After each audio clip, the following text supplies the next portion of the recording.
స్ఫూర్తిదాయక సందేశాన్ని అందించిన గౌరవ ఉప ముఖ్యమంత్రి ప్రజలకు నమస్సులతో డ్రీమ్ బిగ్ అన్న కొటేషన్ అలాగే కలలు కనాలి సాకారం చేసుకోవాలి అనే ఏపీజే అబ్దుల్ కలాం గారి కొటేషన్ కూడా మనందరికీ తెలుసు. అదే స్ఫూర్తితో రైజింగ్ తెలంగాణ కోసం నిరంతరం అనేక యత్నాలు చేస్తూ నిద్రపోతూ కనే కల కాదు నిద్ర లేకుండా చేసే కలలు కనండి అని యువతకు పిలుపునిస్తుంటారు ప్రతి వేదికపై ఆనరబుల్ సీఎం గారు.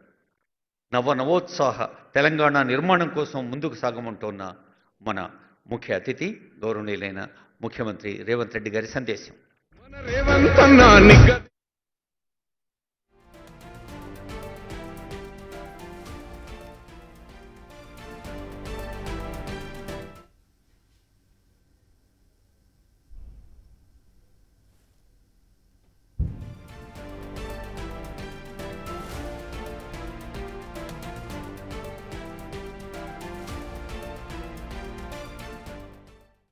తెలంగాణ రాష్ట్ర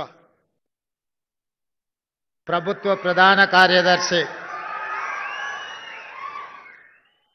శ్రీ రామకృష్ణారావు గారి అధ్యక్షతన గ్రూప్ 2 ఉద్యోగ నియామక పత్రాలు అందించాలనే కార్యక్రమాన్ని ఏర్పాటు చేసి ఈ కార్యక్రమానికి నాతో పాటు ఉప ముఖ్యమంత్రి వర్యులు మిత్రులు బట్టి విక్రమార్క గారిని, సహచర మంత్రివర్గ సభ్యులు మిత్రులు పొన్నం ప్రభాకర్ గారిని, ప్రభుత్వ విప్ చీఫ్ విప్ పట్నం మహేందర్ రెడ్డి గారిని, శాసన మండలి సభ్యులను, శాసన సభ్యులను, వివిధ కార్పొరేషన్ల చైర్మన్లను, తెలంగాణ రాష్ట్ర డీజీపీ శ్రీ శివధర్ రెడ్డి గారిని, ఈరోజు నియామక పత్రాలు అందించబోతున్న వివిధ శాఖలకు సంబంధించిన ప్రభుత్వ ఉన్నతాధికారులను,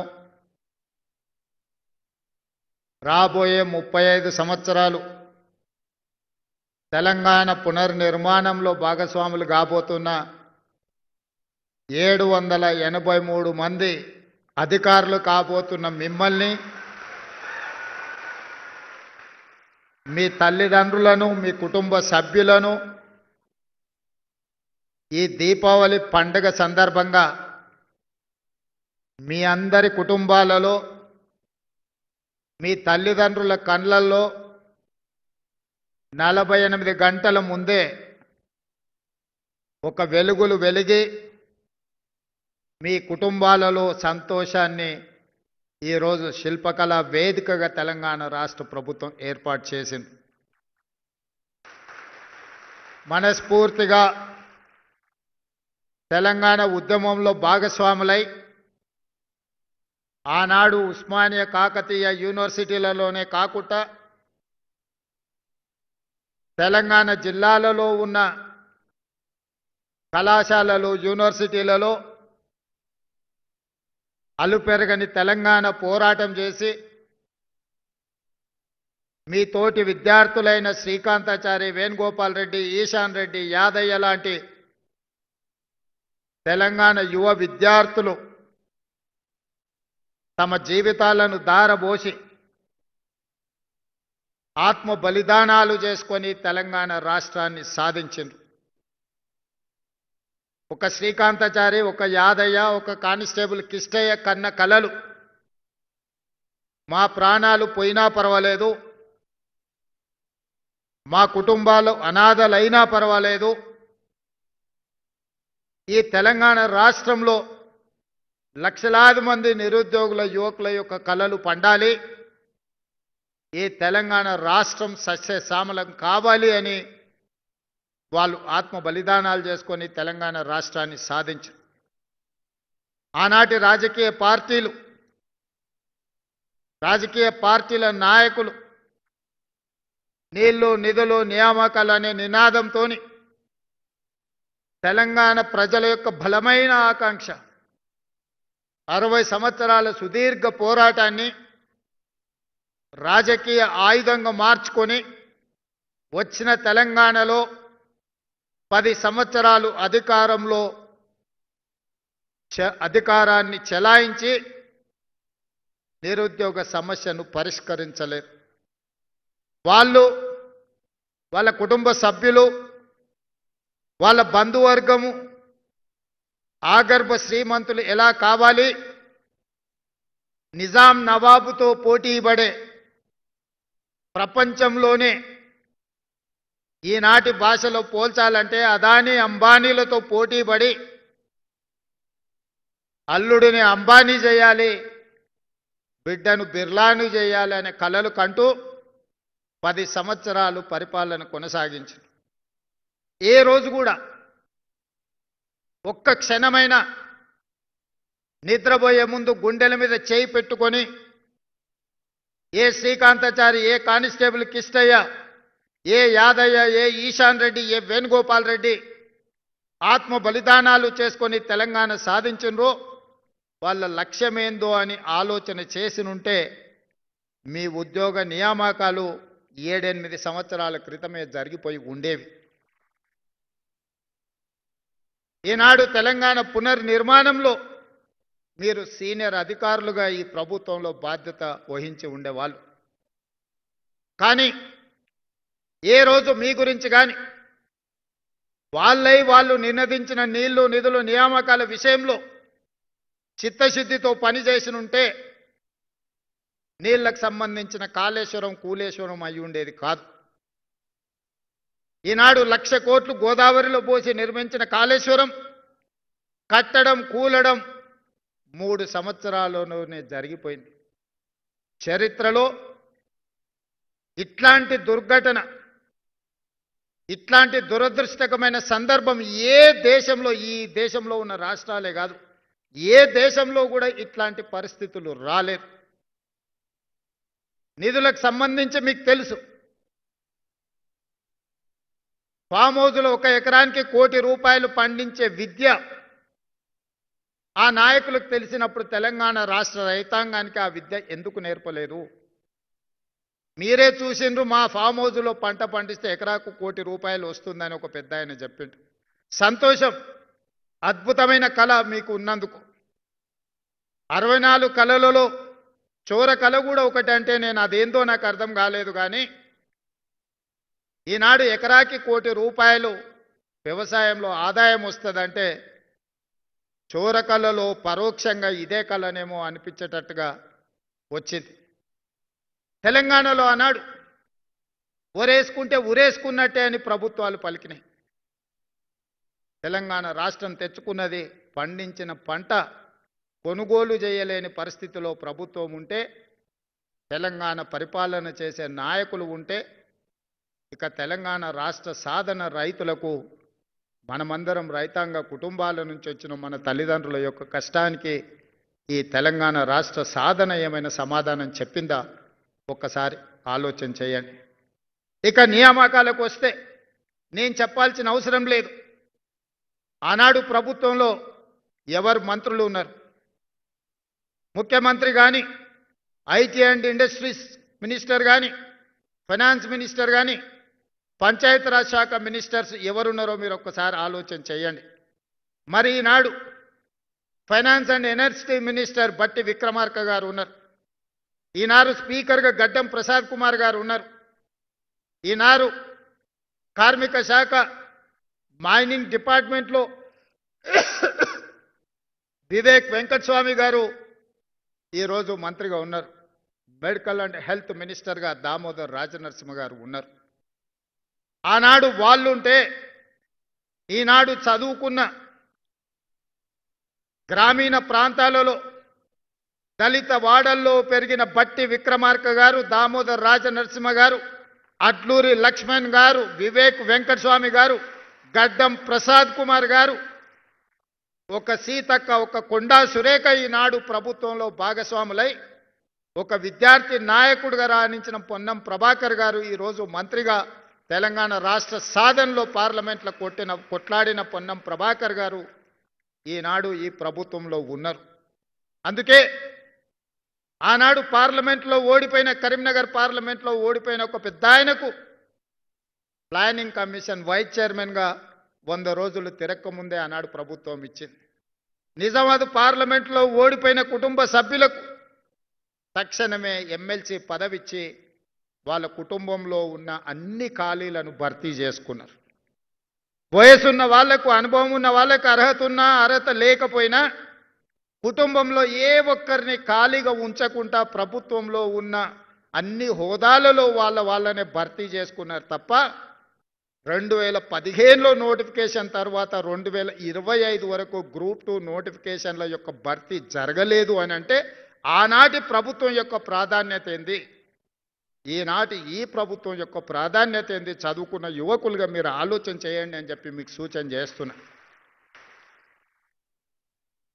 ఉమ్మడి రాష్ట్రంలో సమైక్య పాలనలో 2011లో గ్రూప్ 1 నోటిఫికేషన్ ఇస్తే మళ్ళీ 2025 20 రోజుల క్రితం 562 మంది గ్రూప్ 1 అధికారులను నేను మా మిత్రులు బట్టి విక్రమార్క గారు నియామక పత్రాలు ఇచ్చే వరకు 15 సంవత్సరాలు గ్రూప్ 1 ఉద్యోగ నియామకాలు జరగలేదు అని అంటే ఇంతకంటే దుర్మార్గమైన పరిస్థితులు ఎక్కడైనా ఉంటాయా?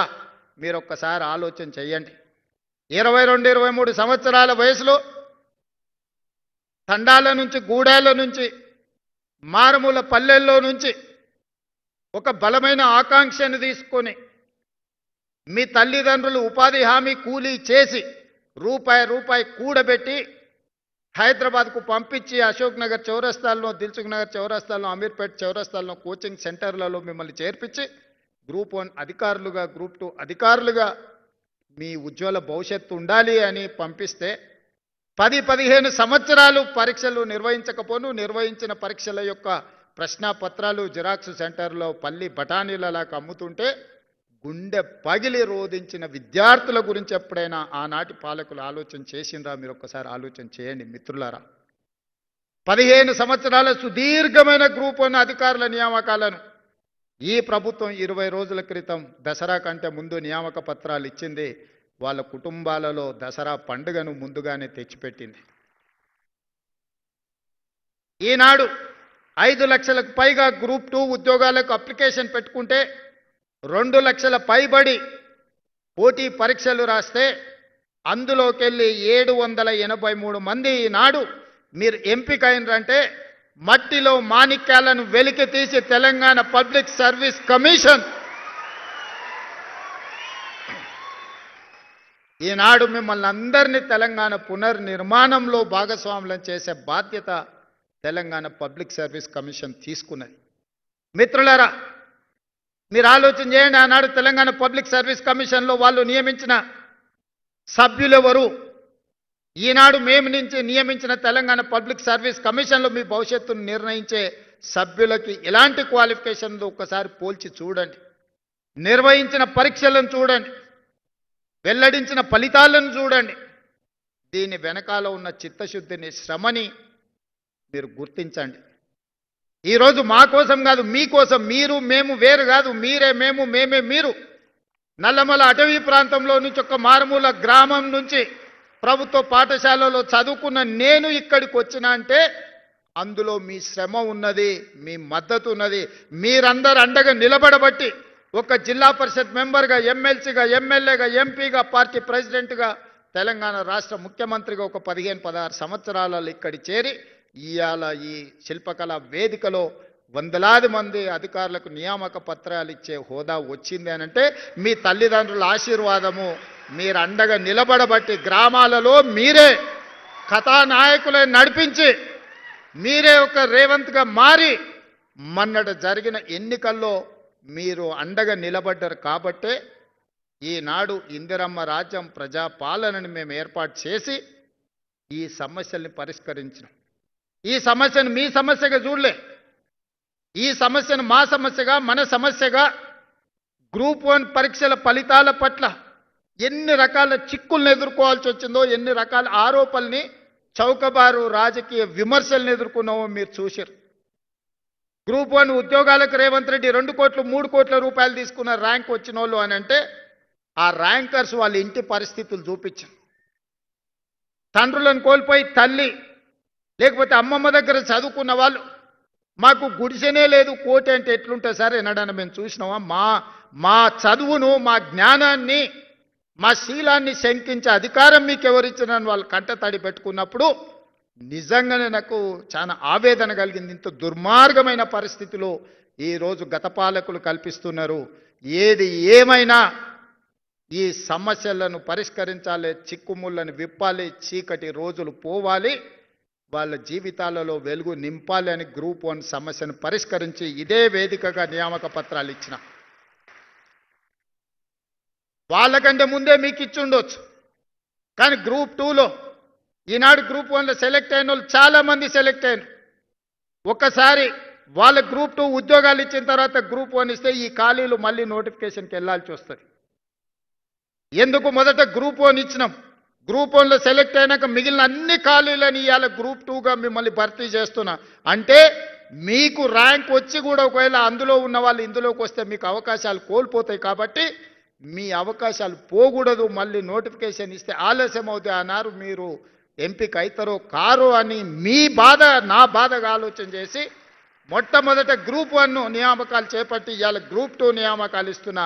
మీ తర్వాత గ్రూప్ 3 నియామకాలు ఇస్తా, ఆ తర్వాత గ్రూప్ 4 నియామకాలు ఇస్తా. ఇవన్నీ కలిపితే దాదాపుగా 11,000 నియామకాలు. మొదటి సంవత్సరంలోనే 60,000 ప్రభుత్వ ఉద్యోగ నియామకాలు, టీచర్ల నుంచి కానిస్టేబుల్ల వరకు, ఇంజనీర్ల నుంచి డాక్టర్ల వరకు 60,000 ఉద్యోగాలు మొదటి సంవత్సరంలోనే ఇచ్చిన. ఇదే కాదు, ఎస్సీ వర్గీకరణ 30 సంవత్సరాల సుదీర్ఘమైన పోరాటం, దానికి ఒక శాశ్వత పరిష్కారాన్ని ఎస్సీ వర్గీకరణకు చూపించినాం. జనగణనలో కులగణన 100 సంవత్సరాల సమస్య, ఆ సమస్యకు 16 నెలల్లోనే పరిష్కారం చూపించి ఫిబ్రవరి 4ను సోషల్ జస్టిస్ డేగా ఈనాడు జరుపుకుంటున్నాం. దేశంలో ఎక్కడా లేని జనాభా లెక్కలు, ఆ జనాభాలో కుల లెక్కలు, ప్రతి కులానికి సంబంధించిన ప్రజలకు ఈ వివరాలను సేకరించిన రాష్ట్రం మొట్టమొదటి రాష్ట్రం తెలంగాణ రాష్ట్రం. ఇవాళ మేము ఆ కార్యక్రమాన్ని చేయడం ద్వారా కేంద్ర ప్రభుత్వం మీద ఒత్తిడి తీసుకొచ్చి రేపు జరగబోయే 2026 జనగణనలో కులగణనను చేర్చాల్సిన పరిస్థితి ప్రధానమంత్రి గారికి కల్పించి దేశానికే తెలంగాణ రాష్ట్రం ఆదర్శంగా నిలబడ్డదని ఈరోజు మీ అందరికీ నేను గర్వంగా చెప్పదలుచుకున్నాను. ఇవన్నీ ఎలా చేయగలుగుతున్నాం? ఎన్ని ఆరోపణలు చేసిన 10 సంవత్సరాలు పరిపాలన చేసిన వాళ్ళు, 10 సంవత్సరాల అధికారాన్ని చెలాయించిన వాళ్ళు అడ్డుపడుతూ అక్రమంగా సంపాదించిన సంపదతో ఎక్కడ పడితే అక్కడ కేసులు వేస్తూ పిటిషన్లు పెడుతూ వీధులెక్కి రాద్ధాంతం చేస్తూ సోషల్ మీడియాలో పెట్టుబడులు పెట్టి బురద జల్లే కార్యక్రమాన్ని చేస్తున్నారు. ఆనాడు ఎన్నికల కంటే ముందు మీరే బాధ్యత తీసుకొని ప్రచారం కల్పించి ప్రజలకు మేము చెప్పిన అంశాలను చేరవేశారు. అధికారంలోకి వచ్చిన తర్వాత అన్నకు అధికారం వచ్చింది, ఇప్పుడు మా అవసరం లేదని మీరు అందరూ అనుకుంటున్నట్టు ఉన్నారు. అది కాదు. ఈరోజు మన సమస్యల్ని మనమే పరిష్కరించుకోవాలి, మనం చేసిన మంచి పనుల్ని ప్రజలకు మనమే వివరించుకోవాలి. నాకంటూ ప్రత్యేకమైన సైన్యం లేదు, ప్రత్యేకమైన వ్యవస్థ లేదు. నా వ్యవస్థనే మీరు, ఆ వ్యవస్థలో మీరే సభ్యులు, కుటుంబ సభ్యులు. రేపటి నుంచి మీరు కూడా నిన్నటి వరకు మీరు సామాన్యమైన నిరుద్యోగ యువకులు మీ తల్లిదండ్రుల ముందు కానీ, మీ గ్రామ ప్రజల ముందు కానీ, మీ బంధువుల ముందు ఈ రోజు నుంచి మీరు ఆఫీసర్స్, మీరు ఈరోజు ఆఫీసర్గా డిజిగ్నేట్ కాబోతున్నారు. మీ జీవితంలో మీ బర్త్డే మీకు ఎంత ఇంపార్టెంటో, మీ జీవితంలో ఈరోజు మీరు డిజిగ్నేట్ కాబోతున్నారు ఆఫీసర్గా. ఈరోజు మీకు అందించబోయే నియామక పత్రం ప్రభుత్వ ఉద్యోగం కాదు, ఇదొక భావోద్వేగం. ఈ భావోద్వేగం తెలంగాణ పునర్నిర్మాణ భవిష్యత్తును 2047 తెలంగాణ రైజింగ్ విజన్ డాక్యుమెంట్ను మీరు ముందుకు నడిపించడానికి ఈరోజు ఈ బాధ్యతను నియామక పత్రము ద్వారా మీ చేతుల్లో పెడుతున్న, దీన్ని భద్రంగా కాపాడి 2047కి దేశంలోనే $3 ట్రిలియన్ ఎకానమీగా ఈ తెలంగాణను తీర్చిదిద్దే బాధ్యత మీది. ఆనాడు నేను అధికారంలో ఉంటానో ఉండనో నాకు తెలియదు, కానీ మీరందరూ ఆనాడు అధికారులుగా ఉంటారు. మీదే బాధ్యత. తెలంగాణ రైజింగ్ 2047 విజన్ డాక్యుమెంట్ని ఈరోజు నిలబెట్టి ఆనాటికి కాపాడి $3 ట్రిలియన్ ఎకానమీగా ఈ తెలంగాణ రాష్ట్రాన్ని అభివృద్ధి చేసే బాధ్యత మీది. ఈరోజు మీకు ఇచ్చే బాధ్యత, ఈరోజు మీకు ఇచ్చే నియామక పత్రము, ఇది తెలంగాణ యొక్క బాధ్యతను మీకు అప్పజెప్తున్నాం. ఇది గాజు అద్దం లాంటిది, మీరు కింద పడేస్తే పగిలిపోతుంది. ఈరోజు తెలంగాణ గుండెకాయ సచివాలయంలో పనిచేయడమే కాదు, మారుమూల ప్రాంతాలలో మీరు పనిచేయబోతున్నారు. రేపటి నుంచి మా ఆడపిల్లలు అందరూ అత్తగారింటికి పోతారు, ఉద్యోగం వచ్చింది కాబట్టి పెళ్లి చేసుకొని. వాళ్ళ జీవితంలో అత్తామామలు వస్తారు. మరి అత్తమామలనే చూసుకోవాలి, తల్లిదండ్రులను చూసుకునే బాధ్యత లేదా అని మీరు అనుకుంటే, ఈనాడు తల్లిదండ్రులు కొడుకైనా బిడ్డైనా సమానంగా చూసుకుంటారు. మా ఆడపిల్లలందరికీ నేను సూచన చేస్తున్నా, మీరు అత్తగారింటికి వెళ్ళిన అమ్మ నాయనను మంచిగా చూసుకోండి, మీరు బాధ్యతగా తీసుకోండి. ఇక మా సోదరులకు చెప్తున్న, కట్నాలు వస్తాయి, కార్లు వస్తాయి, అత్తమామ వస్తారు. ఇప్పటి వరకు ఉన్న అమ్మ నాయననేమో చేదవుతారు, కొత్తగా వచ్చిన అత్తమామనేమో తీపి అవుతారు. నేను చాలా మందిని చూస్తున్నా. అత్తమామను మంచిగా చూసుకోవద్దని నేను అనను, మీ కట్టుకున్న సతీమణితోని మీరు బాగుండొద్దని నేను చెప్పను. కానీ మీరు అధికారులు అయినంటే మీ తల్లిదండ్రుల యొక్క కష్టము శ్రమ, వాళ్ళ రక్తాన్ని చెమటగా మార్చి మిమ్మల్ని భుజాల మీద మోసిండ్రు కాబట్టి ఇవాళ మీరు అధికారులు అయ్యింది. మీ తల్లిదండ్రులను మరవకండి, వచ్చిన ఊరును కన్న తల్లిదండ్రులను మరవకండి, మన నేపథ్యాన్ని మరవకండి.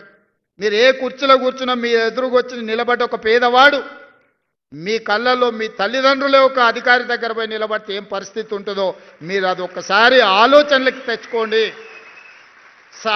నిస్సహాయంగా మన దగ్గరకు వచ్చేవాడికి సహాయం చేయడమే మన బాధ్యత.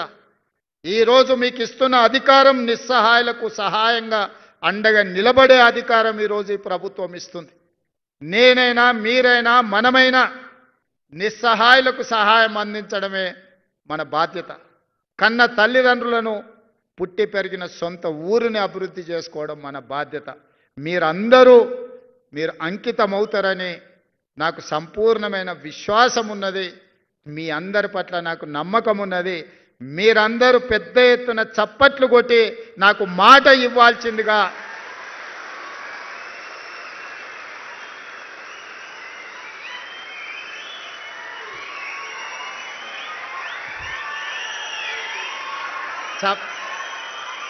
చప్పట్లే కదా కొట్టేసినాం.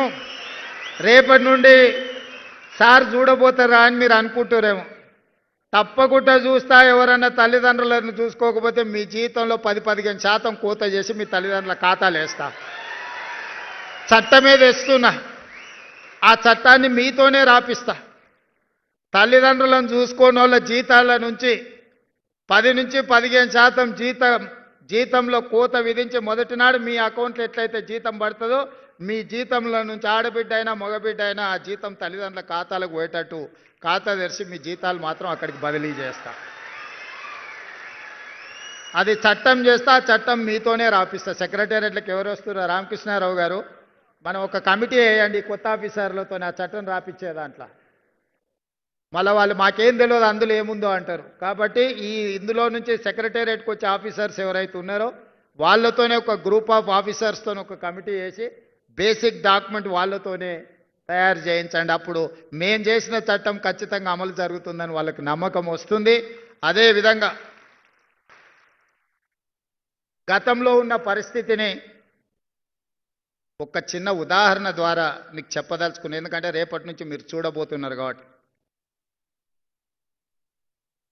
త్రిలింగ దేశం అని ఒక దేశం ఉండేది. ఆ దేశానికి రాజు చంద్రసేనుడు. ఆ చంద్రసేనుడికి ఓ కొడుకు ఓ అల్లుడు ఉన్నాడు, రామసేనుడు హరిసేనుడు. రామసేనుడికి ఒకటే కోరిక, ఎట్లన్నా చేసి చంద్రసేనుడిని ఆ కృష్ణుడి నుంచి దొబ్బి కింద పడేసి అందులో కూర్చోవాలి. దానికోసం అన్ని రకాల ప్రయత్నాలు చేసిండు. ఇంట్లో అమ్మతో చెప్పించండు, భార్యతో చెప్పించండు, చుట్టాలతో చెప్పించండు, తండ్రికి ఎన్ని చెప్పించినా ఇంక ఇది జరుగుతలేదు. చూసి ఇక ఎక్కడ జరుగుతలేదని చెప్పి ఏం చేయాలని ఆలోచన చేస్తుంటే ఆయనకు హరికర వేణుగోపాలరావు గారను పెద్ద మనిషి ఎదురైండు. అయ్యగారు ఎట్లా మరి నా కోరిక నెరవేర్తలేదు, ఏం చేయాలంటే, ఇట్లా అయితే కుదరదాయా, నువ్వు జర గట్టిగా తపస్సు చెయ్యి, తపస్సు చేస్తే దేవుడు ప్రత్యక్షమవుతాడు, ఇక నువ్వు దేవుని కోరుకుంటే మాత్రం నీ కోరిక నెరవేరేటట్టు ఉంది అని సూచన చేసిండు. సరే మంచిదని ఎత్తుకుతే ఆదిలాబాద్లో 1000 ఊడల మర్రి కనిపించింది, ఇది అయితే బాగుంటుంది తపస్సు అని. రామసేనుడు పోయి 1000 ఊడల మర్రి కింద కూర్చొని ఇక కఠోరమైన తపస్సు తంత్రాలన్నీ చదువుతుంటే ఇక మొత్తం త్రిలింగ దేశంలో ఉన్న అందరికీ నిద్రలేని పరిస్థితులు వచ్చినాయి. ఈ లోపల హరిసేనుడుకు పొన్నం ప్రభాకర్ లాంటి మిత్రులు చెప్పినా, మీ బావమరిదాడ తపస్సు చేస్తున్నాడు, కుర్చీ పోయేటట్టే ఉంది, మరి నీ సంగతి ఏంది అని. అమ్మ ఇదేదో ప్రమాదానికే వచ్చేటట్టు ఆయన కూడా ఆడిపోయింది, ఏం చేస్తుండో బామారిది చూద్దామని. చెట్టు కింద బామారిది మర్రి చెట్టు కింద కూర్చొని కఠోరమైన తపస్సు చేస్తున్నాడు. బావ జర తెలియకల్లోడు, దేవుడు అనేటోడు పైనుంచే కిందికి వస్తాడు కదా ప్రత్యక్షమైతే అని మర్రిచెట్టు ఎక్కి మర్రిచెట్టు మీద కూర్చొని ఆయన కూడా తపస్సు కూర్చున్నాడు. వస్తా వస్తా ఫస్ట్ నా దగ్గరికి వస్తాడు కదా, మనమే ముందుగాల దేవునితో మాట్లాడదామని. నిజంగానే మర్రిచెట్టు ఎక్కి కూర్చొని ఆయన కూడా ఇక కఠోరమైన తపస్సులు ఆయన భాగస్వామి అయ్యాడు. ఇక దేవుడికి కూడా నిద్ర భంగం కలిగి ఇలా సంగతి ఏందో చూద్దామని రానే వచ్చిండు. వచ్చేటప్పుడే మధ్యలో హరిసేనుడు కల్పించడు. ఏం భక్త చాలా తపస్సు చేస్తున్నావు, ఏంది నీ కోరిక అని. హరిసేనుడికి అనుమానం వచ్చింది, నేను ఏం కోరినా కింద వాడు బామర్ది ఇంకేం కోరుకుంటాడో తెలియదు, ఈయన సంగతి చెప్తుండని. ఏం లేదు దేవుడా, నాకు కన్ను ఓడు అని అడిగాడు. ఆయన అడిగాడు, నువ్వు ఇంత తపస్సు చేసింది నీ కన్ను పొడిపించుకోవడానికి కానీ, నేను చెప్తా కదా దాని వెనకాల ఉన్న మతలబు, నువ్వైతే పొడువు అన్నాడు. ఓకే నీ కోరిక నెరవేర్చాను. ఒక కన్ను ఓడిచాడు. ఓడిచి ఇంకా కిందికి వచ్చాడు రామసేనుడి దగ్గరికి, బావమారి దగ్గరికి. బావమారిదికి బావ మీద అనుమానం, వీడు తెలియకల్లోడు కొంచెం తెలుగు ఆలోచన చేస్తాడని. సరే మంచిదని ఆలోచన చేసి రామసేనుని కూడా అడిగాడు, దేవుడు ఏంది నీ కోరిక అని. ఇక ఎక్కువ ఆలోచన చేస్తే మనకు అసలే తెలివి తక్కువ, ఎక్కువ ఆలోచన చేస్తే అనవసరమైన నష్టం. మా బావ ఏం అడిగిందో దానికి నాకు రెండింతలి అని అడిగాడు. ఇక దేవుడు కూడా అల్క ఉన్నది కదా ఇది అని ఈయన 2 కళ్ళు ఓడిచేసిండు. వానికి ఒక కన్ను లేదు, ఇంటికి 2 కళ్ళు లేవు. ఇక దేవుడు పోయినాక మళ్ళీ ఇద్దరు కలుసుకురు. అరే పరిస్థితి ఏంది, ఇట్లా అయిపోయా, ఇట్లయితే ఎట్లయితుంది, మరి ఎట్లా బతుకుదాం, మరి ఇట్లా కుదిరేటట్లేదు, ఇట్లా మనం పని చేసుకునే పరిస్థితి చేయి దాటిపోయిందని. అప్పుడు ఇద్దరు కలిసి ఒక ఆలోచనకు మాలో పెద్ద మనిషిని కలిసిరాయా, మా పరిస్థితి వానికి ఒకటి లేదు, నాకు 2 లేవు, మా ఇద్దరు పరిస్థితి ఏందని. ఓ పని చేయండి, శుక్రవారం నాడు మక్కా మస్జిద్ కోండి, శనివారం నాడు బిర్లా టెంపుల్ కోండి, ఆదివారం నాడు మెదక్ చర్చి దగ్గర కోండి. ఆడ మెట్ల మీద కూర్చుంటే వచ్చేటోడు పోయేటోడు ఏదో ఒకటి ఇస్తాడు. ఇది బాగానే ఉంది. మరి ఎవడు నడవాలి, బాగా తెలికల్లోడు కదా. అరే నీకు 2 లేవు, నువ్వు నడవలేవు, నువ్వు నన్ను నీ భుజాల మీద ఎత్తుకో, నేను దారి చూపిస్తుంటా, ఇక నువ్వు నడుచుకుంటావా అని చెప్పి బామార్ది భుజాల మీద ఎక్కి ఇప్పుడు మక్కా మస్జిద్, శుక్రవారం శనివారం బిర్లా టెంపుల్, ఆదివారం మెదక్ చర్చి దగ్గర, రేపో మాపో పొన్నం గారు జూబ్లీ హిల్స్ కూడా వస్తారు, ఎందుకంటే ఆడ ఎన్నికలు ఉన్నాయి. నువ్వు జర జాగ్రత్తగా ఉండాలి వీళ్ళ పట్ల. సో ఇది గతంలో వాళ్లకు వాళ్ళే ఇవాళ పేపర్లలో టీవీలలో మేం చెప్పుడు ఇచ్చిపెట్టండి, కుటుంబ సభ్యులే చెప్తున్నారు ఏం జరిగిందో, ఏ రకంగా దోపిడీ జరిగిందో, ఏ రకంగా అవినీతికి పాల్పడ్డారో, ఏ రకంగా కుటుంబ పంచాయతీలు ఈరోజు పక్కున పగులుతున్నాయో, పాపాలు పుట్ట పగులుతుందో మీరు అందరు కళ్ళతో చూస్తారు. రేపు క్షేత్ర స్థాయిలో మీరు వెళ్ళేటప్పటికి వాళ్ళందరూ మీకు ఎదురు పడతారు, మళ్ళీ సెంటిమెంట్ రగల్చాలని చూస్తారు. ఈ సెంటిమెంట్తోని మళ్ళీ బతకాలనుకుంటారు. వాళ్ళని ఎక్కడైనా పేపర్లు చూడండి, రెసిడెన్షియల్ స్కూల్స్లలో ఎక్కడైనా పిల్లలు కలుషిత ఆహారం తిన్నరు అని అంటే పైశాచిక ఆనందంతోని డాన్సులు చేస్తుంటారు. అబ్బా 10 మంది పిల్లలు చచ్చిపోతే మేము ప్రభుత్వం మీద బురద చల్లొచ్చు, ఈ పిల్లలు చచ్చిపోతే బాగుండని. ఎక్కడన్నా యాక్సిడెంట్ జరిగి ఎవరైనా చచ్చిపోతే, ఆ శ్రీశైలం టన్నెల్ కావచ్చు, ఇంకేదన్నా కావచ్చు, ప్రమాదవశాత్తు ఏదైనా జరిగిపోతే ఎంబడే ఈ ప్రభుత్వం మీద బురద చల్లాలి, తద్వారా మళ్ళీ అధికారంలోకి రావాలి అని ఒక రకమైన పైశాచిక ఆనందం వాళ్ళ కళ్ళల్లో కనిపిస్తుంది. మాసాయిపల్లిలో పిల్లలు చచ్చిపోతే చూడడానికి, బస్సు యాక్సిడెంట్ ట్రైన్కు గుద్దుకొని పిల్లలు చచ్చిపోతే చూడడానికి పోని కనికరం లేని ఈ మనుషులు పాఠశాలల్లో కలుషిత ఆహారంతో పేదోళ్ళ పిల్లలకు ఏదైనా ఇబ్బంది వస్తే వాళ్ళ పైశాచిక ఆనందాన్ని ఒక్కసారి చూడండి. ప్రభుత్వం చేస్తున్న అభివృద్ధి కార్యక్రమాలలో ఎక్కడైనా యాక్సిడెంట్ జరిగి ఎవరైనా కార్మికుల ప్రాణాలు పోతే వాళ్ళ పైశాచిక ఆనందాన్ని చూడండి. అందుకే ఈనాడు అధికారులకు మీకు సూచన చేస్తున్నా, ఇట్లాంటి ప్రభుత్వ పాఠశాలల్లో కలుషిత ఆహారం అందకుండా చూడాలంటే అది మీ చేతుల్లోనే ఉంది. ప్రభుత్వం చేస్తున్న నిర్మాణాలలో ప్రమాదాలు జరగకుండా చూడాలంటే అది మీ చేతుల్లోనే ఉంది. తెలంగాణను అప్రమత్తంగా ఉంచండి, కాపాడండి తెలంగాణను. తెలంగాణలో ప్రమాదాలు జరగొద్దు, ఏ కుటుంబంలో విషాదం ఉండొద్దు. ఈ పైశాచిక ఆనందం అధికారం కోసం తాపత్రయపడుతున్న వాళ్లకు మీరు గుణపాఠం చెప్పాలి. భవిష్యత్తుకి ఇది ఒక పాఠం కావాలి. ఈనాడు మీకు అందించబోయే నియామక పత్రం తెలంగాణ ప్రజల యొక్క బాధ్యత, 4 కోట్ల ప్రజల యొక్క భవిష్యత్తు మీ చేతికి మేము అందిస్తున్నాం. దాన్ని భద్రంగా కాపాడి ముందుకు తీసుకెళ్లాల్సిందిగా కోరుకుంటూ మీ అందరి దగ్గర సెలవు తీసుకుంటున్న మిత్రులారా, ధన్యవాదాలు.